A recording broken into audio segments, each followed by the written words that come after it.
हरे कृष्ण। मार्गशीर्ष महीने के गुरुवार को महालक्ष्मी का व्रत रखा जाता है। इस व्रत की हिंदू धर्म में बहुत अधिक मान्यता है। माना जाता है कि यह व्रत रखने से जातक के सभी मनोरथ पूर्ण होते हैं और उसे इस लोक में नाना प्रकार के सुख भोग कर अंत में स्वर्ग लोक की प्राप्ति होती है। आज हम इस वीडियो में गुरुवार को महालक्ष्मी व्रत की कथा सुनेंगे। इस व्रत की कथा में एक गरीब और धर्मपरायण स्त्री का वर्णन है जो अत्यंत निर्धनता में जीवन जीती थी। एक दिन स्वयं देवी महालक्ष्मी ने बूढ़ी स्त्री का रूप धारण करके उसे यह व्रत विधि बताई। उस स्त्री ने श्रद्धा पूर्वक और भक्ति भाव से व्रत किया, जिसके प्रभाव से उसकी दरिद्रता दूर हुई और उसका घर धन धान्य से भर गया। द्वापर युग की यह कहानी है। सौराष्ट्र में उस समय भद्रश्रवा नाम के एक राजा हुआ करते थे। वे बड़े पराक्रमी राजा थे। उनकी रानी का नाम सूरज चंद्रिका था। रानी दिखने में सुंदर और सुलक्षणा थी तथा पतिव्रता भी थी। उन दोनों को 7 पुत्र तथा उनके एक कन्या का वरदान मिला था। कन्या का नाम श्याम बाला था। एक बार महालक्ष्मी जी के मन में आया कि क्यों न जाकर राजा के यहाँ रहें। इससे राजा को दुगना धन दौलत प्राप्त होगी और वह इस धन दौलत से अपनी प्रजा को और अधिक सुख दे पाएगा। गरीब के घर अगर रही तो धन दौलत प्राप्त तो होगी, पर वो स्वार्थवश केवल अपने ऊपर ही खर्च करेगा। यह सोचकर श्री महालक्ष्मी जी ने बूढ़ी ब्राह्मण स्त्री का रूप धारण किया। हाथ में लाठी लिए लाठी के सहारे रानी के द्वार पर पहुंची। यद्यपि उन्होंने बूढ़ी औरत का रूप धारण किया था, पर उनके चेहरे पर देवियों जैसा तेज दिखाई दे रहा था। उन्हें देखते ही एक दासी सामने आई। उसने देवी का नाम, धाम, काम, धर्म सभी कुछ पूछ डाला। वृद्ध ब्राह्मण का रूप धारण किए हुए माता लक्ष्मी ने कहा, बालिके, मेरा नाम कमला है। मेरे पति का नाम भुवनेश्वर है। हम द्वारिका में रहते हैं। तुम्हारी रानी पिछले जन्म में एक वैश्या की पत्नी थी। वह वैश्य गरीब था। दारिद्र्य के कारण हर रोज घर में झगड़े होते थे तथा उसका पति रोज उसे मारता था। इन बातों से तंग आकर वह घर छोड़कर चली गई। तब वह जंगल में खाली पेट भटकने लगी। उसकी इस दुर्दशा पर मुझे बहुत दया आई। तब मैंने उसे सुख संपत्ति देने वाली श्री महालक्ष्मी की कथा सुनाई। मेरे कहने पर उसने श्री महालक्ष्मी का व्रत किया।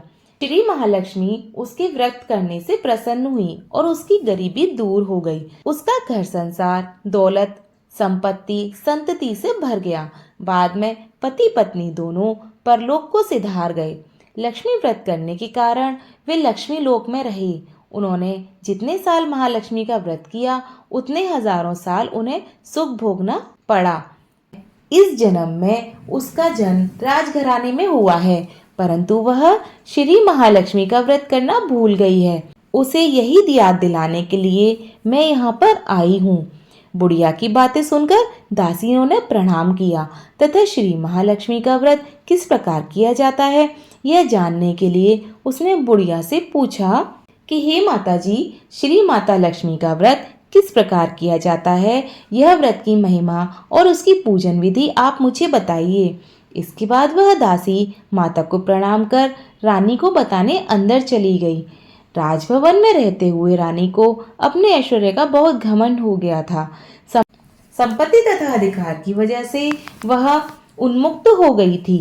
दासी द्वारा बताया गया कि बुढ़िया की बातें सुनकर वह आग बबूला हो गई और राजद्वार पर आकर बुढ़िया रूपी श्री महालक्ष्मी माता पर बरस पड़ी। उसे यह नहीं मालूम था कि महालक्ष्मी माता बुढ़िया का रूप धारण किए हुए द्वार पर आई हैं। परंतु रानी का इस कदर रूखा बर्ताव तथा अपना अनादर देखकर माता ने वहां ठहरना ठीक नहीं समझा और वे वहां से चली गईं। राह में उन्हें राजकुमारी श्याम बाला मिली। उन्होंने श्याम बाला को सारी बात बताई। श्याम बाला ने अपनी ओर से श्री माता लक्ष्मी जी से क्षमा मांगी। माता को उस पर दया आ गई। उन्होंने श्याम बाला को श्री महालक्ष्मी व्रत के बारे में बताया। उस दिन अघन मास का पहला गुरुवार था। श्याम बाला ने परम श्रद्धा से श्री महालक्ष्मी का व्रत रखा। फलस्वरूप राजा सिद्धेश्वर के सुपुत्र मालाधर से उसका विवाह हुआ। वह धन दौलत ऐश्वर्य वैभव से मालामाल हो गई। पति के साथ ससुराल में आनंद से दिन बिताने लगी। इधर श्री महालक्ष्मी का रानी पर प्रकोप प्रारंभ हो गया। फलस्वरूप राजा भद्रशवा का राज्य एवं राजकाज सब कुछ नष्ट हो गया। यहाँ तक कि खाने के भी लाले पड़ गए। ऐसी हालत में एक दिन रानी ने राजा से निवेदन किया, हमारा दामाद इतना बड़ा राजा है, धनवान है, ऐश्वर्यशाली है, क्यों ना हम उसके पास जाएं, अपना हाल उसे बताएं, वह जरूर हमारी मदद करेगा। इस बात पर राजा भद्रशवा दामाद के पास जाने के लिए रवाना हो गए। राज्य में पहुंचकर एक तालाब के किनारे थोड़ी देर विश्राम करने के लिए बैठ गए। तालाब से पानी लेने आते जाते दासियों ने उन्हें देखा। उन्होंने विनम्रता से उनकी पूछताछ की। जब उन्हें मालूम हुआ कि वे रानी श्यामबाला के पिता हैं, तो दौड़कर जाते हुए उन्होंने रानी को सारी बात बता दी।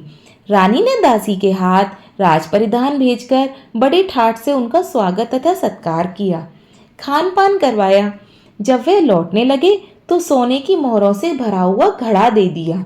राजा भद्रशवा जब वापस लौटे तो उन्हें देखकर रानी सूरज चंद्रिका खुश हुई। उन्होंने सोने की मोहरों से भरे हुए घड़े का ज्यों ही मुंह खोला, वैसे ही उनके मुंह से हाय भगवान निकल पड़ा। घड़े में धन के बदले कोयले मिले। यह सब श्री महालक्ष्मी के प्रकोप से हुआ था।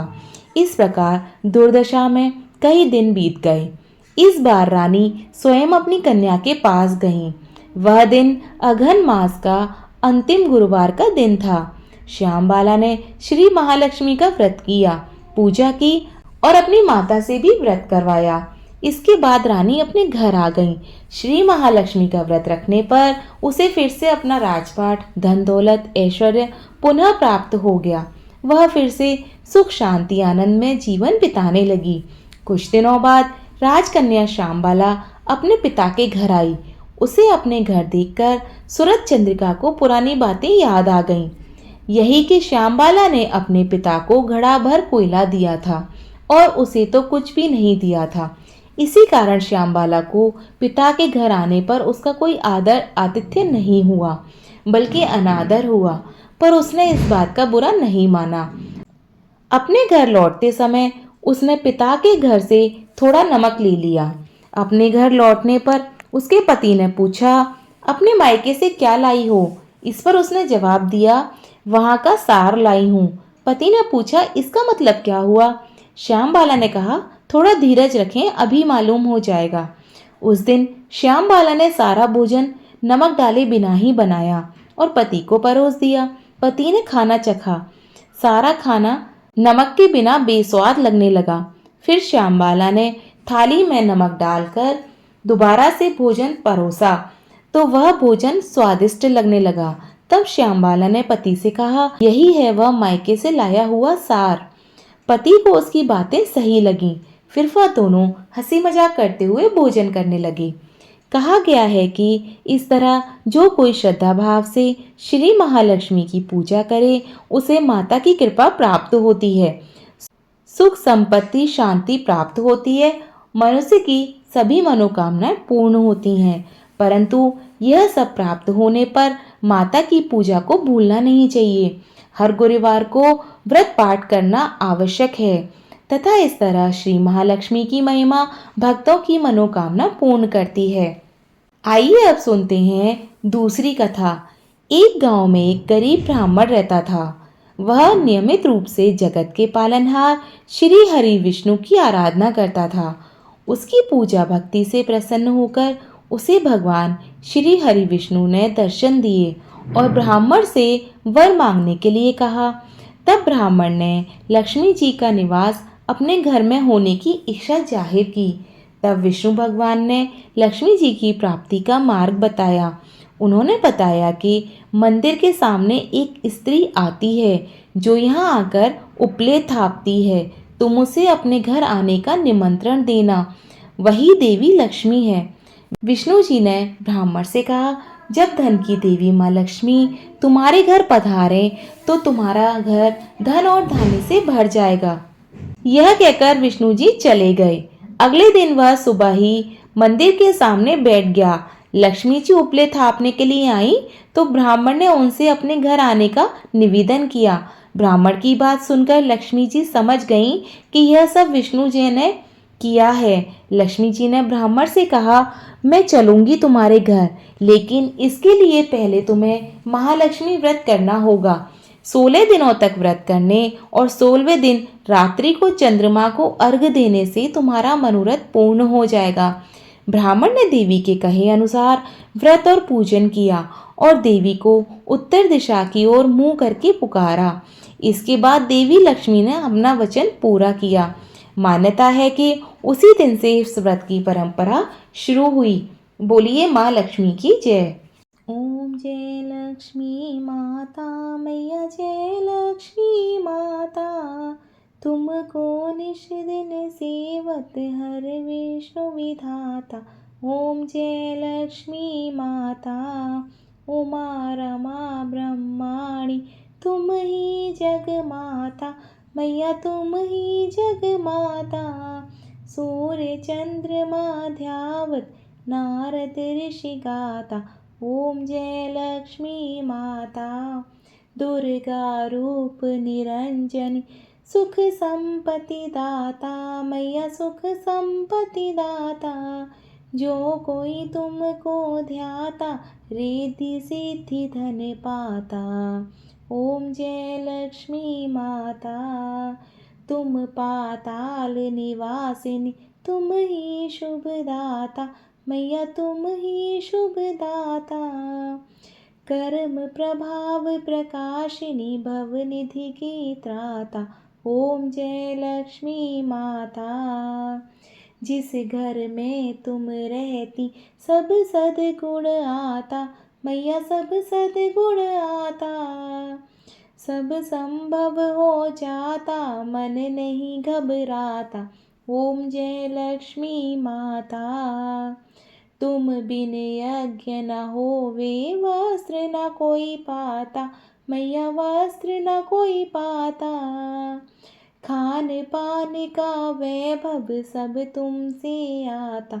ओम जय लक्ष्मी माता शुभ गुण मंदिर सुंदर क्षीरोदधि जाता मैया क्षीरोदधि जाता।